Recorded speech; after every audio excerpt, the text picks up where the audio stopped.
and so expressing his contempt both for the speaker and the sentiments to which he gave utterance. There were a great number of speeches made, some by Nicholas, and some by Crummles, and some by the collector; two by the Master Crummleses in returning thanks for themselves, and one by the Phenomenon in behalf of the bridesmaids, at which Mrs. Crummles shed tears. There was some singing, too, from Miss Ledrook and Miss Bravassa, and very likely there might have been more, if the fly driver, who stopped to drive the happy pair to the spot where they proposed to take steamboat to Ryde, had not sent in a peremptory message intimating that if they didn't come directly, he should infallibly demand 18p over and above his agreement. This desperate threat effectually broke up the party.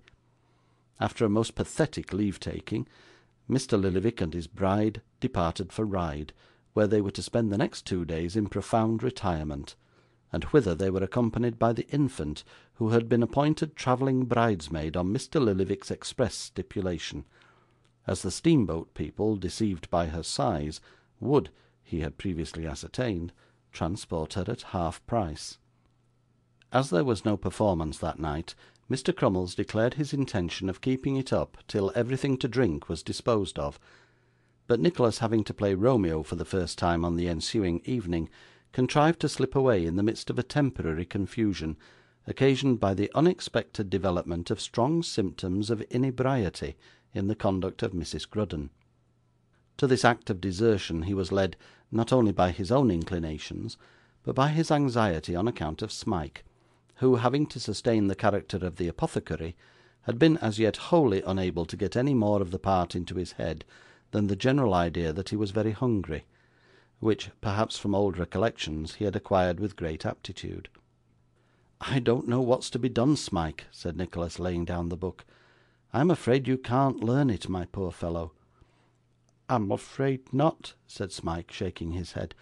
'I think if you but that would give you so much trouble.' 'What?' inquired Nicholas. 'Never mind me.' 'I think,' said Smike, 'if you were to keep saying it to me in little bits, over and over again, I should be able to recollect it from hearing you.' 'Do you think so?' exclaimed Nicholas. 'Well said. Let us see who tires first. Not I, Smike, trust me. Now then. Who calls so loud?' 'Who calls so loud?' said Smike. 'Who calls so loud?' repeated Nicholas. 'Who calls so loud?' cried Smike. Thus they continued to ask each other who called so loud, over and over again; and when Smike had that by heart, Nicholas went to another sentence, and then to 2 at a time, and then to 3, and so on, until at midnight poor Smike found to his unspeakable joy that he really began to remember something about the text. Early in the morning they went to it again, and Smike, rendered more confident by the progress he had already made, got on faster and with better heart. As soon as he began to acquire the words pretty freely, Nicholas showed him how he must come in with both hands spread out upon his stomach, and how he must occasionally rub it, in compliance with the established form by which people on the stage always denote that they want something to eat.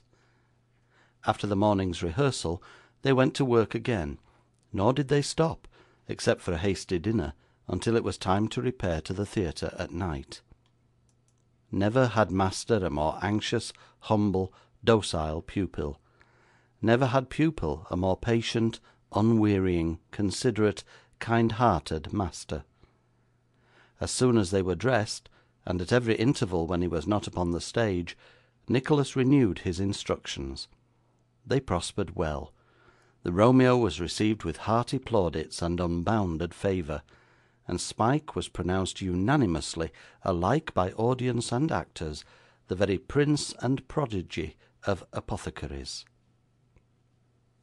End of chapter 25.